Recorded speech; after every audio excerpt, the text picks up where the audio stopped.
On April 3rd, 2020, Gabriel Redel-Traub, who I've had the opportunity to meet now via Twitter, became a doctor while sitting at his dining room table.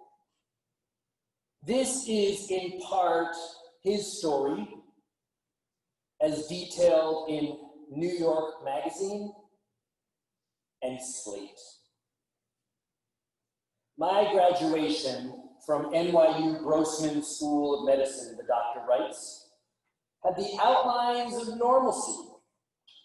Our deans and mentor physicians spoke to the exceptionalism of all the noble occupation we had chosen.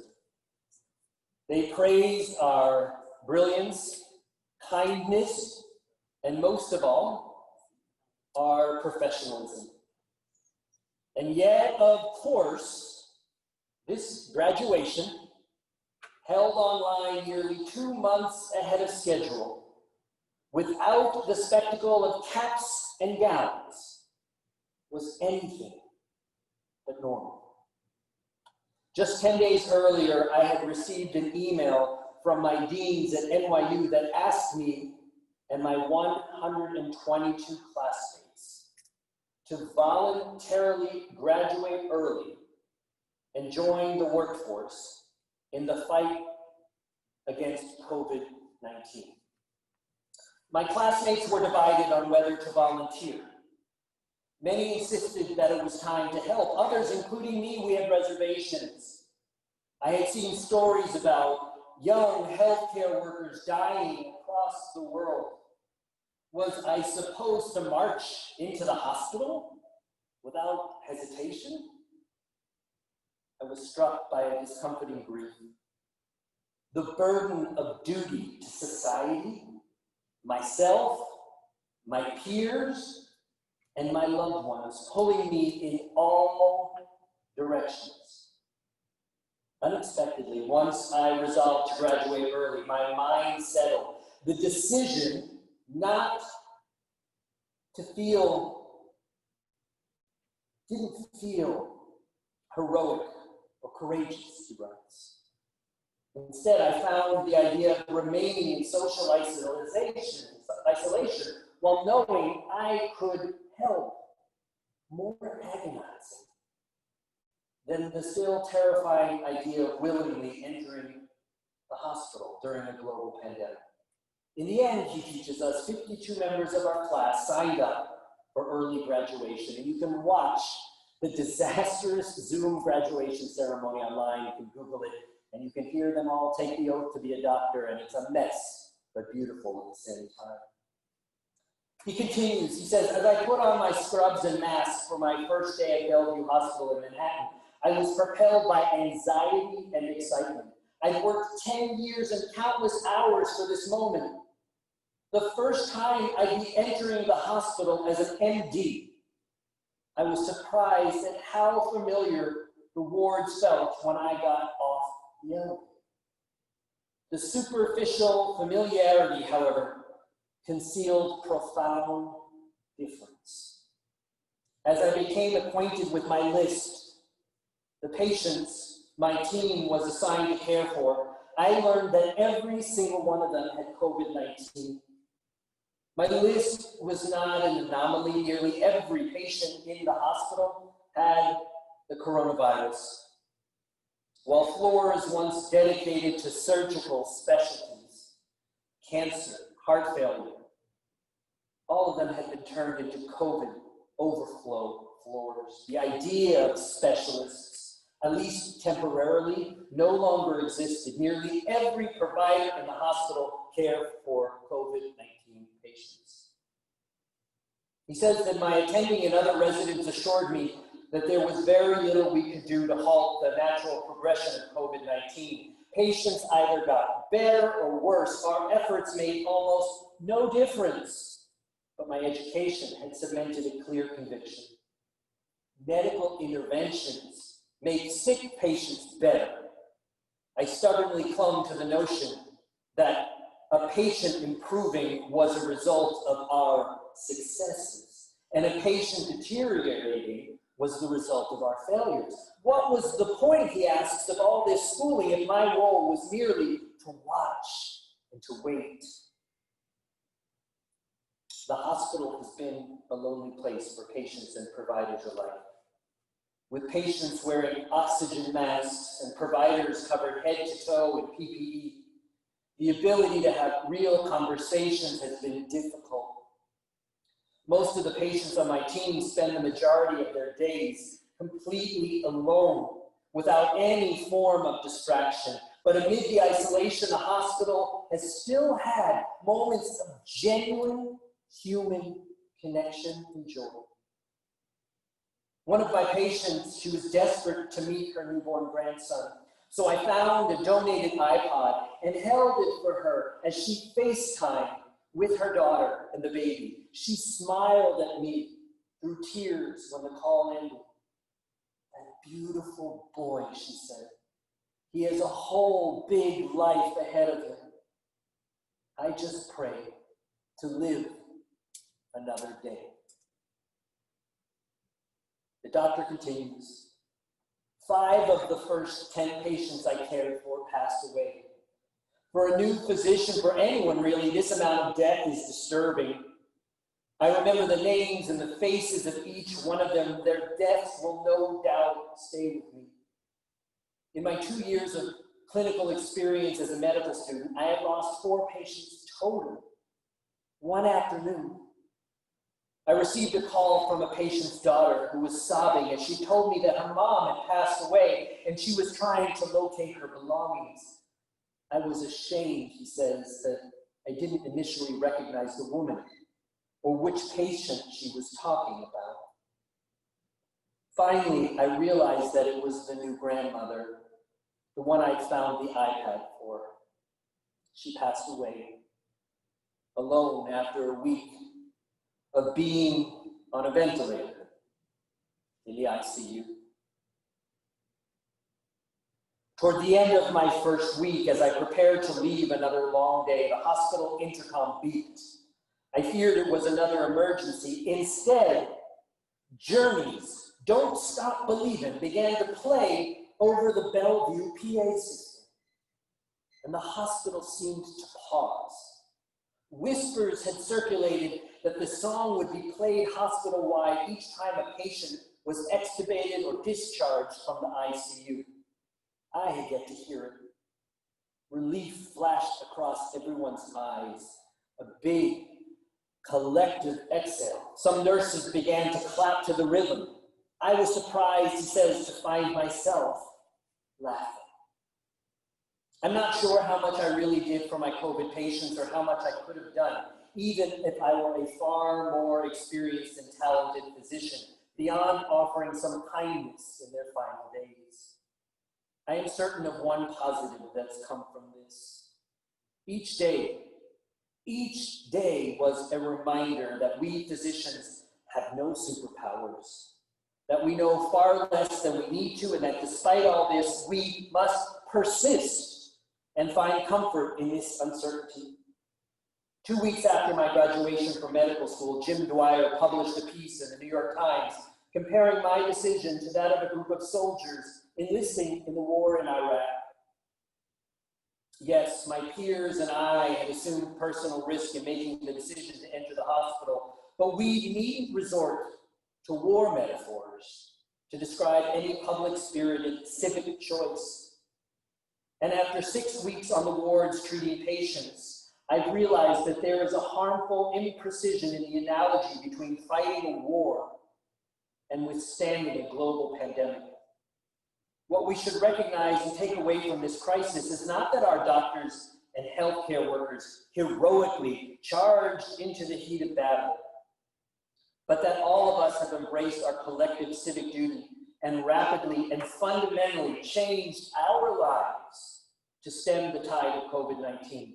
This pandemic has highlighted our deep civic interconnectedness, not a small cohort of individuals' heroic bellicosity.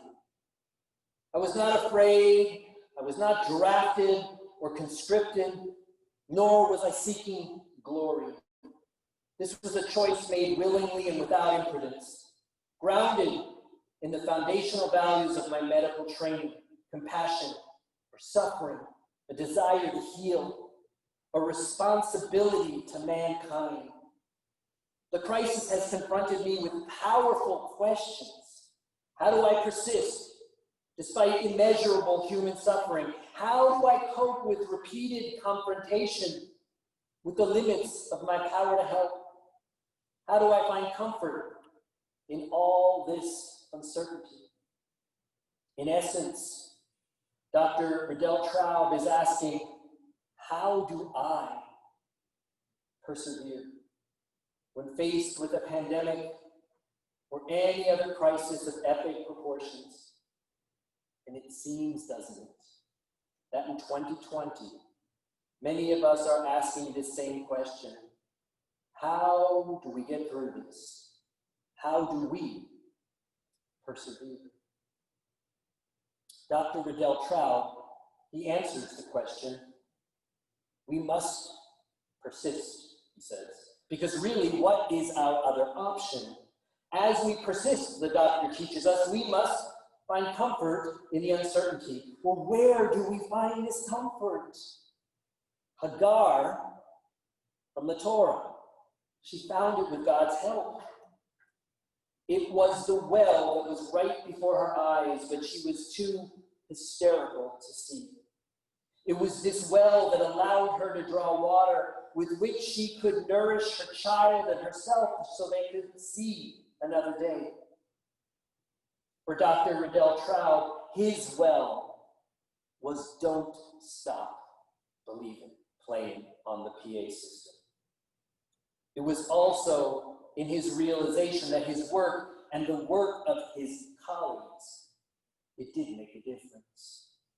Whether it was by comforting a sick grandmother with a FaceTime call with her new grandson, or not giving up on a patient and watching them make it out of the ICU, these moments offered comfort to the doctor during this time of tremendous uncertainty.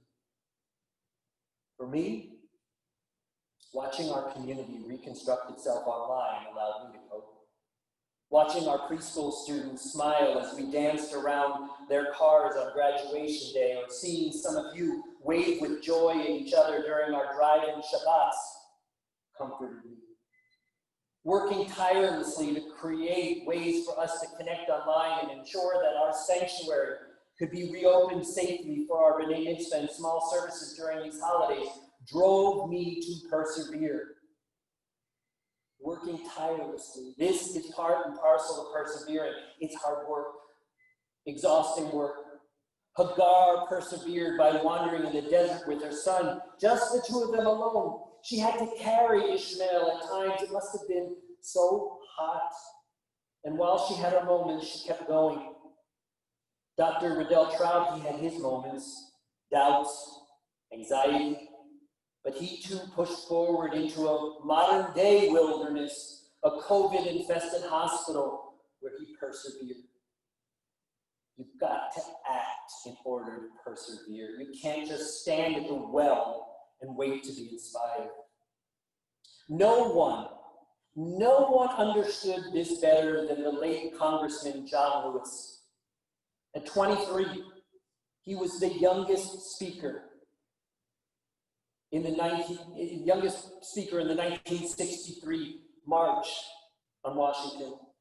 2 years later, as he took part in the Civil Rights March across Selma's Edmund Pettus Bridge, Lewis was the first to be beaten and cracked in the head with a skull by a billy club.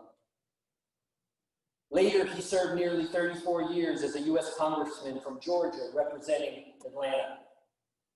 In the prologue to his Walking with the Wind, John Lewis tells his powerful story. These are his words. On this particular afternoon, it was a Saturday. I'm almost certain about 15 of us children were outside my Aunt Seneca's house, playing in her dirt yard. The sky began clouding over. The wind started picking up. Lightning flashed far off in the distance, and suddenly I wasn't thinking about playing anymore. I was terrified. Aunt Seneva was the only adult around, and as the sky blackened and the wind grew stronger, she herded us all inside. Her house was not the biggest place around, and it seemed even smaller with so many children squeezed inside. Small and surprisingly quiet. All of the shouting and the laughter that had been going on earlier outside had stopped.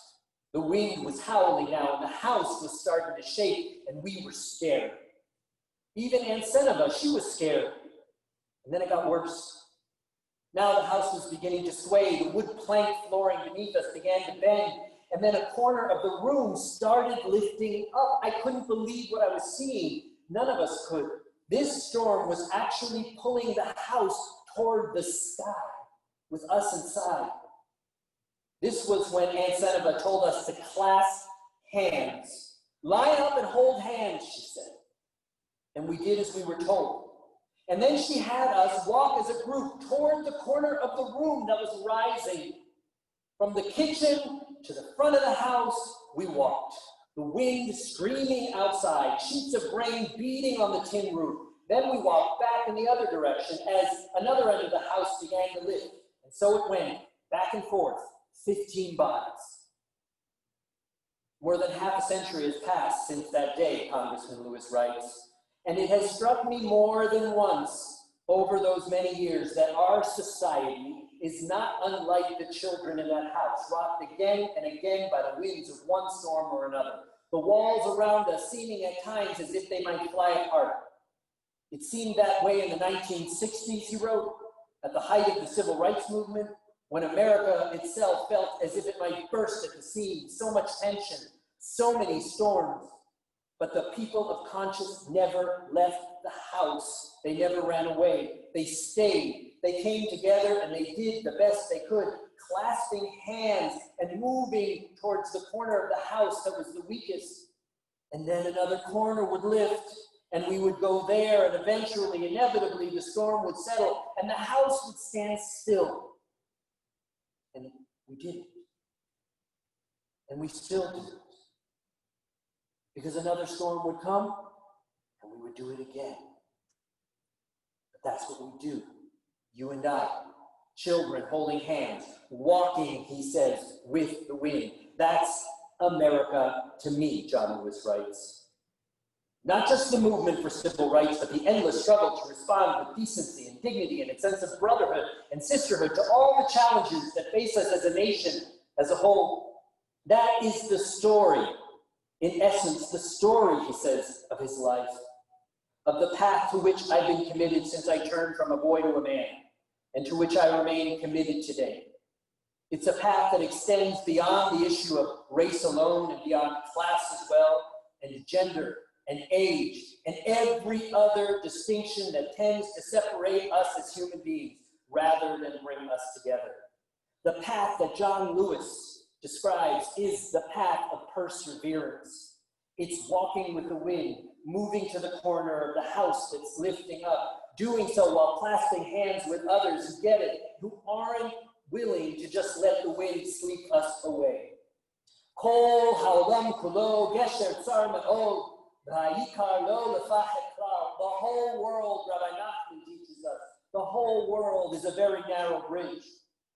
And the main thing is to have no fear at all. Some of you know that one of our very wise preschool students once taught me how we should cross a very narrow bridge in a way that won't invoke fear.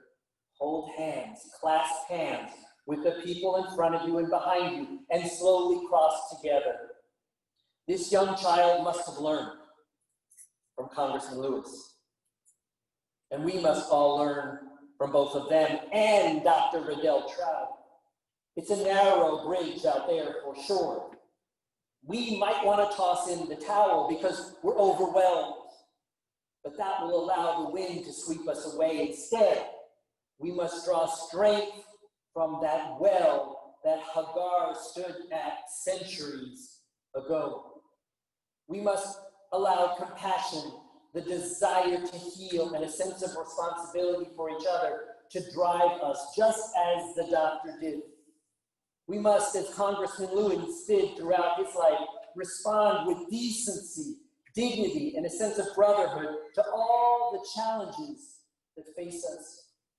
We must, as that wise preschooler taught me years ago, rely on our brothers and sisters around us for comfort and strength as we cross the narrow bridge, even if we must do so while being socially distant. This, my friends, is how we persevere. And during these troubling times when civility seems dead, may we honor the memory of Ruth Bader Ginsburg, who taught us to, these are her words, fight for the things that you care about, but do it in a way that will lead others to join you. Get them to walk in the wind with you. Hold your hands together as you cross that narrow bridge. This is how we persevere. And persevere is what we must do. So put on your wristband. Find it, put it on. If you don't have one, I'll get you one. Put it on. They're there to serve as your well when you doubt yourself or you feel lost or afraid. Together, we must move to the corners of the house that are lifting right now as we walk in the wind. Together, we must get others to join us. Together, we will persist and get to the other side of that very narrow bridge. I wish us all a Shana Tova. Before Cantor starts to sing a special word, we're going to just switch our volumes on our microphone. One of our microphones had gone out for a moment, so we're just going to switch that. I asked Cantor to create this song based upon my words today to be able to share this with you. I'm just going to mute myself for. All right, perfect. All right, so here's the mashup of what Rabbi Andrew just spoke about. I invite you to sing along because it's going to make you feel better. I can't see without my glasses. Oh, there we go. Okay, here we go. So, don't stop believing. Hold on to the feeling. Sweet like people.